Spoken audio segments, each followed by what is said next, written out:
Assalamualaikum warahmatullahi wabarakatuh.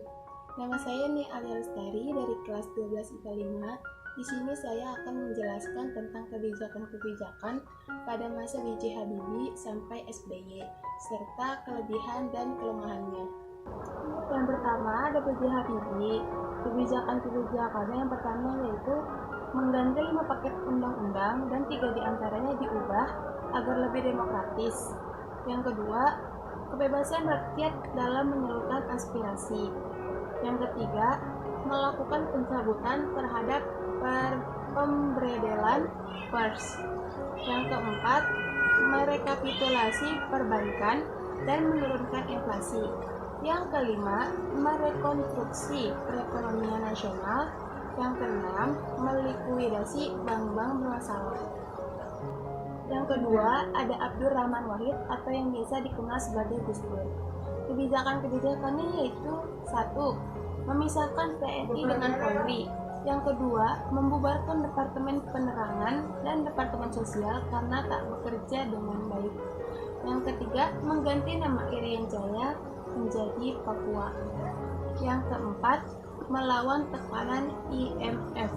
Yang kelima, perekonomian tumbuh positif untuk pertama kali sejak reformasi. Yang keenam, ketimpangan turun.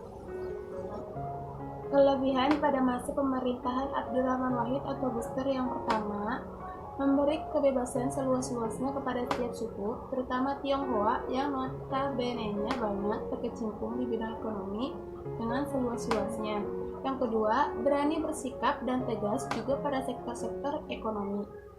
Kelemahannya yaitu ada 2. Yang pertama, keterbatasan fisik sehingga performa beliau dalam memimpin negeri ini kurang maksimal yang berimbas pada bidang ekonomi.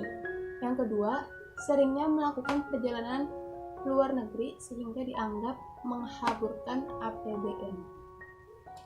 Yang ketiga, ada Megawati Soekarno Putri. Kebijakan-kebijakannya yaitu memutuskan kerjasama dengan lembaga keuangan dunia. Yang kedua, menaikkan pendapatan per kapita. Yang ketiga, privatisasi terhadap BUMN. Yang keempat, memperbaiki kinerja ekspor. Yang kelima, melakukan pemberantasan korupsi dengan membentuk Komisi Pemberantasan Korupsi atau KPK. Kelebihan pada masa pemerintahan Megawati Soekarno Putri.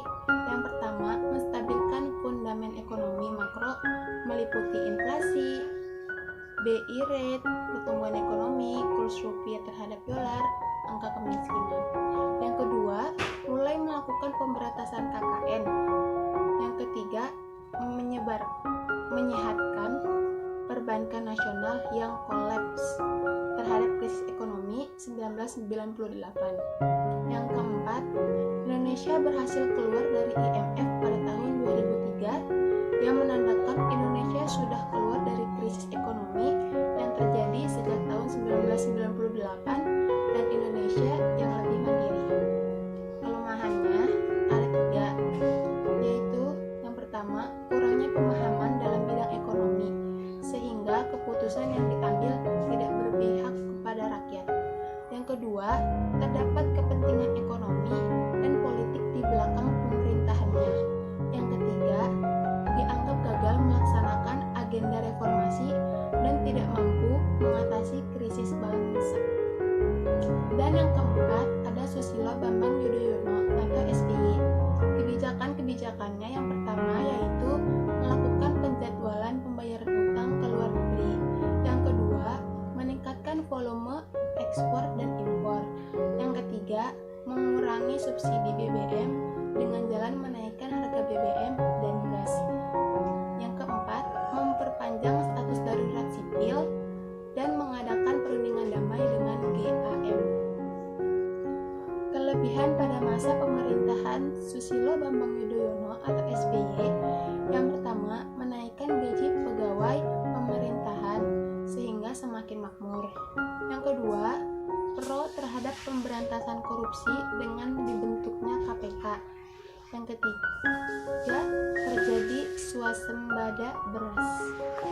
Kelemahannya ada 2, yaitu lebih memihak investor luar negeri dibanding dengan rakyat. rakyat dan masih belum secara tegas menghilangkan ketergantungan dengan negara luar untuk menciptakan iklim yang berdikari. Sekian yang bisa saya sampaikan, kurang lebihnya mohon maaf. Assalamualaikum warahmatullahi wabarakatuh.